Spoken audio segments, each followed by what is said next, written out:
Michael West stood frozen at the gleaming marble entrance of the Whitmore Tower, watching security guards block his path like human barricades, their eyes cold as winter steel.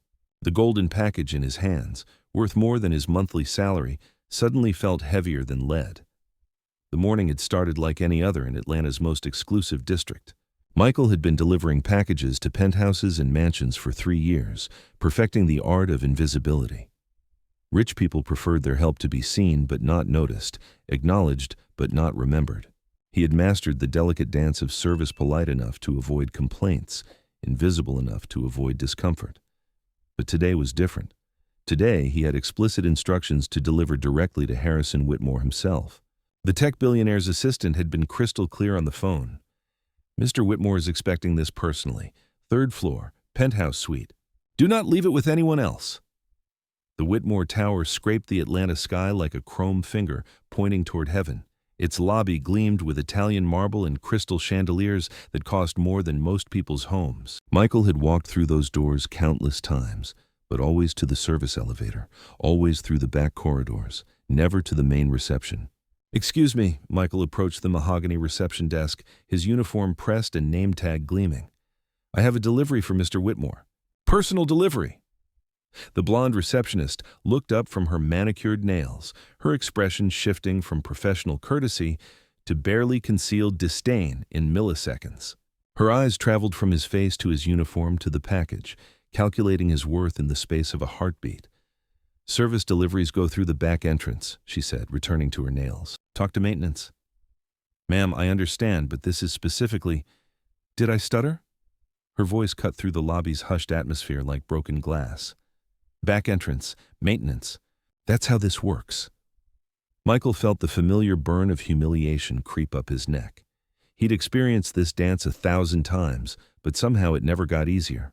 The weight of being judged, dismissed, reduced to his uniform rather than recognized as a human being pressed down on his shoulders. "Listen," he tried again, his voice steady despite the storm brewing in his chest. "I have explicit instructions from Mr. Whitmore's office. This needs to be delivered personally." The security guard materialized beside him like a shadow-gaining substance.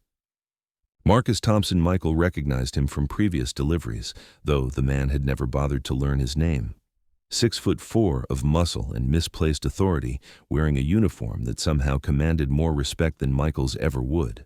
"Is there a problem here?" Marcus's voice carried the weight of assumed superiority. "No problem," Michael replied carefully.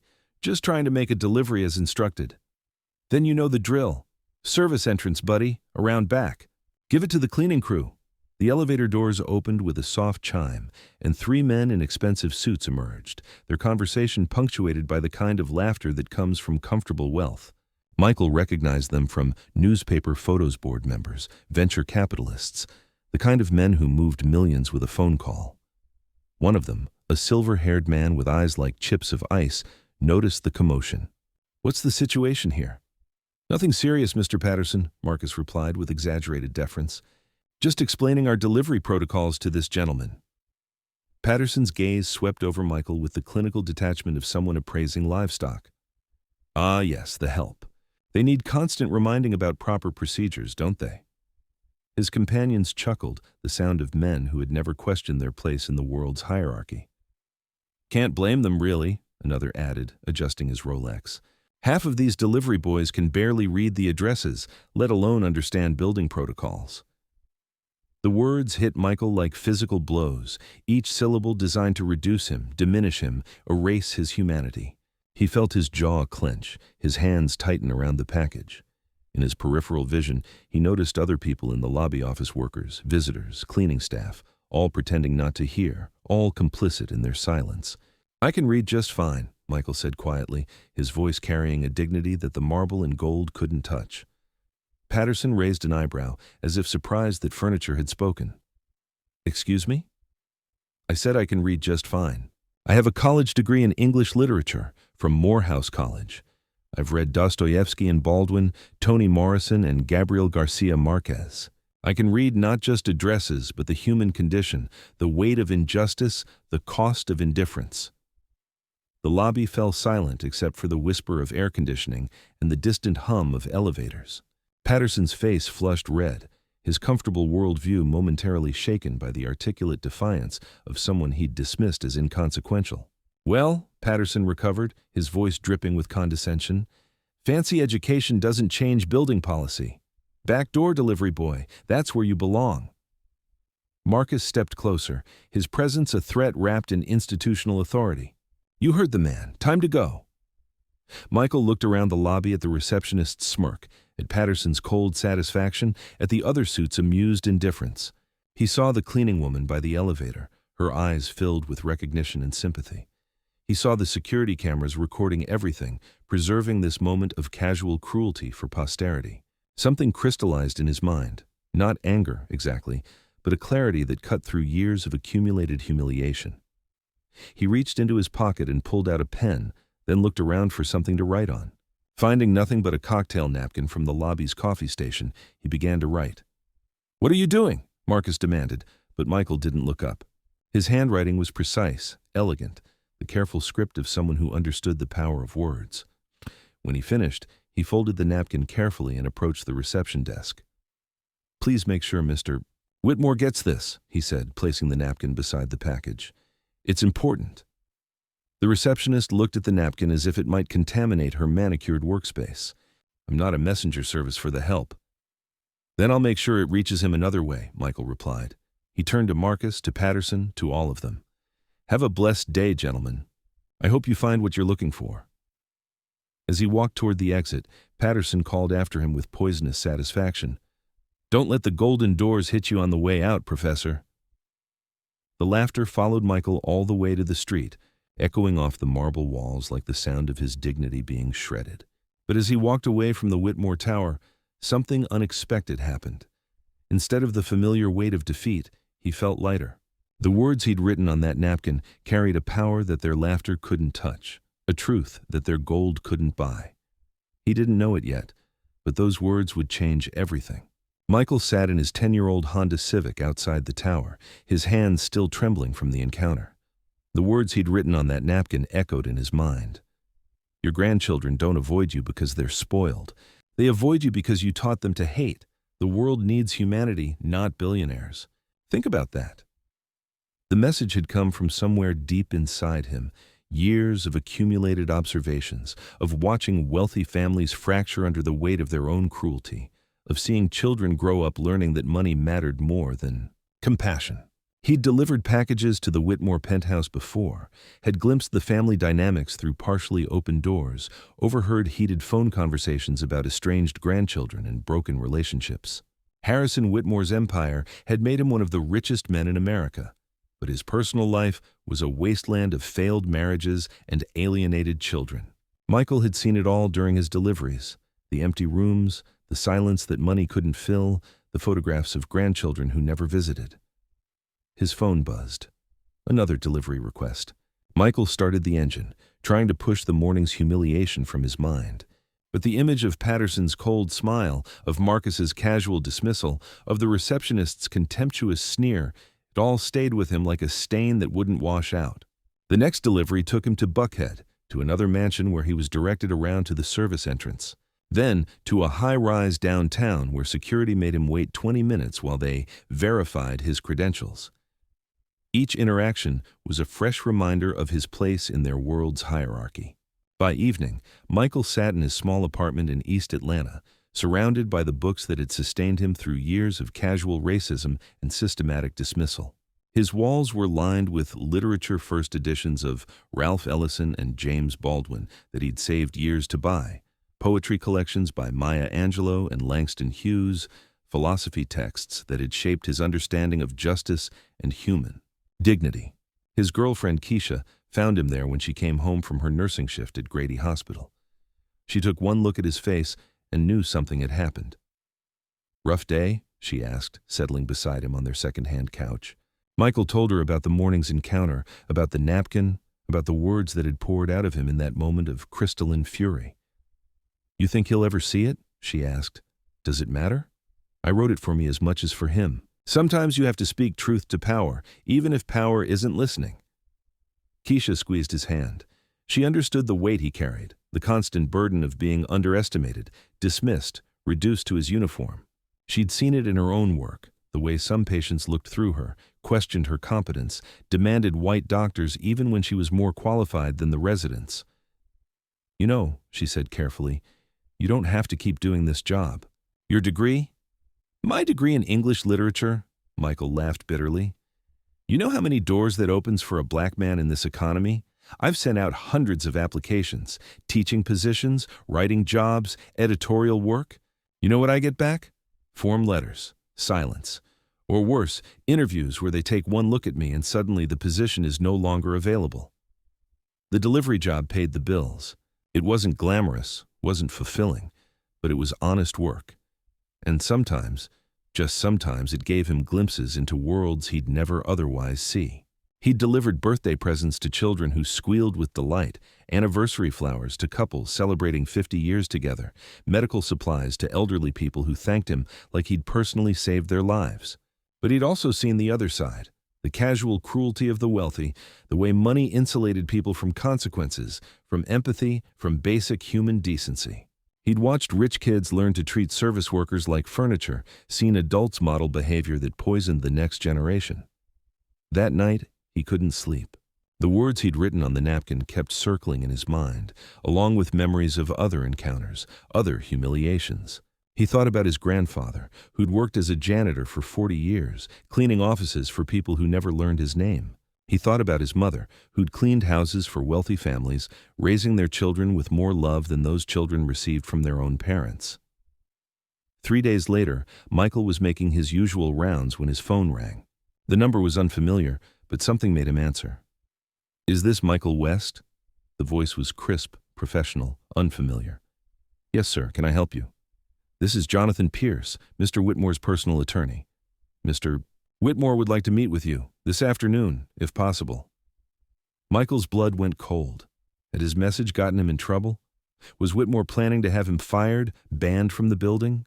He thought about Keisha, about their rent, about the life they were trying to build together. "Sir, if this is about the delivery the other day, please just come to the penthouse at 3 o'clock. Use the main elevator. You'll be expected." The line went dead. Michael stared at his phone, his mind racing. Use the main elevator? After everything that had happened? At exactly 3 o'clock, Michael stood in the Whitmore Tower lobby again. This time, the receptionist's manner was completely different, professional, almost deferential. She handed him a visitor's badge without comment and directed him to the executive elevators. The elevator climbed 40 floors in silence, each floor marking his ascent into a world where he'd never been welcome. When the doors opened, he stepped into a space that redefined luxury floor-to-ceiling windows overlooking Atlanta, art that belonged in museums, furniture that cost more than cars. Harrison Whitmore stood with his back to the elevator, looking out at the city he'd helped build. At 72, he was still imposing. Tall, silver-haired, carrying himself with the authority of someone who'd never been told no. But there was something different about his posture, a weight that hadn't been there in the newspaper photos. "Mr. West," Whitmore said without turning around. "Thank you for coming." Michael waited, every instinct telling him to be careful, to say as little as possible. "Your message," Whitmore continued, still facing the windows, "was quite direct." "Sir, Whitmore held up a hand. "Do you know how long it's been since someone told me the truth? Not what I wanted to hear, not what they thought would benefit them, but the actual truth?" He turned around, and Michael was surprised by what he saw. The man's eyes held a sadness that all his wealth couldn't mask, a loneliness that echoed in the vast empty spaces of his penthouse. "My grandson Tommy called me yesterday," Whitmore said. "First time in 3 years. Do you know what he told me?" Michael shook his head. "He said he'd heard I was looking for him, that maybe I was finally ready to listen instead of lecture. He said maybe there was hope for his grandfather after all." Whitmore's voice cracked slightly. "A 10-year-old boy shouldn't have to hope his grandfather might become human." The weight of the moment settled between them like a bridge neither had expected to cross. Harrison Whitmore died exactly 1 week later. Michael learned about it the same way everyone else did, from the news. He was loading packages into his van when his phone buzzed with a breaking news alert. Tech billionaire Harrison Whitmore dies suddenly of heart attack at 72. The funeral was held at Atlanta's most prestigious cathedral, with senators and CEOs. filling the pews, news cameras capturing every moment of manufactured grief. Michael watched the coverage from his apartment, feeling an odd sense of disconnection from the spectacle. He'd met with Whitmore twice more after that first encounter. The billionaire had been different somehow, quieter, more thoughtful, asking questions instead of issuing pronouncements. He'd wanted to know about Michael's life, his education, his dreams deferred. He'd listened to stories about the daily indignities of service work, about the way poverty could trap intelligence, about the exhausting weight of being constantly underestimated. "I built this empire," Whitmore had said during their last meeting, "but I forgot to build a family. I created wealth but destroyed relationships. Your message, it made me realize I'd become exactly the kind of man I used to despise." Now he was gone, and Michael couldn't shake the feeling that their brief connection had meant something more than he understood. 3 days after the funeral, Michael received another call from Jonathan Pierce. "Mr. West, I need you to come to my office immediately. There's been a development regarding Mr. Whitmore's estate." Pierce's law office occupied 2 floors of a downtown skyscraper, all mahogany and leather and the quiet authority of old money. Michael felt underdressed in his delivery uniform, but Pierce's assistant treated him with surprising deference, leading him directly to the senior partner's office. Pierce was a thin man with silver hair and tired eyes, surrounded by legal tomes and case files. On his desk sat a familiar object, the cocktail napkin, now carefully preserved in a clear plastic sleeve. "Please sit down," Pierce said, his voice carrying a gravity that made Michael's stomach clench. "What I'm about to tell you is going to sound impossible." Michael sat, his hands gripping the chair arms. "Mr. Whitmore rewrote his will the day after you first met with him," Pierce continued. "He made several subsequent revisions over the past week, but the core change remained constant. He left 90% of his estate, approximately $4.2 billion, to establish the Michael West Foundation for Social Justice and Educational Opportunity." The words hit Michael like physical blows. His vision tunneled, his ears rang, his breath caught in his throat. "I'm sorry, what?" "Furthermore," Pierce continued as if he hadn't just upended Michael's entire reality, "he named you as the Foundation's director, with full authority over its operations and distributions. He also left a personal letter explaining his decision." Pierce handed Michael an envelope with his name, written in Whitmore's careful script. Inside was a single sheet of expensive stationery. "Michael, your words on that napkin did what 40 years of therapy, 3 failed marriages, and countless board meetings could not. They made me see myself clearly. You showed me that I had become the villain in my own family's story, teaching hatred instead of love, isolation instead of connection. I spent my life accumulating wealth and power, but you reminded me that neither matters if we lose our humanity in the process. My grandchildren avoided me, not because they were ungrateful, but because I had taught them that cruelty was acceptable if you were successful enough to get away with it. This money was built on the labor of people like you, people whose intelligence and dignity I dismissed, whose contributions I ignored, whose humanity I denied. It's only fitting that it should now serve to tear down the barriers I helped build. Use this foundation to do what I never could, create opportunities for those the system has overlooked, amplify voices that have been silenced, build bridges where I created walls. The world needs more people like you. People who speak truth to power, who maintain their dignity in the face of indignity, who see the humanity in others even when they're not shown the same courtesy. My greatest regret is that it took a stranger's wisdom to teach me what my own family had been trying to tell me for years. Don't let my example be wasted. With respect and gratitude, Harrison Whitmore P.S. I've also arranged for your immediate employment as the Foundation's executive director, with a salary commensurate with the position's responsibilities. Your delivery days are over. Michael read the letter 3 times before the words fully registered. Pierce watched patiently, his expression a mixture of professional composure and barely contained amazement.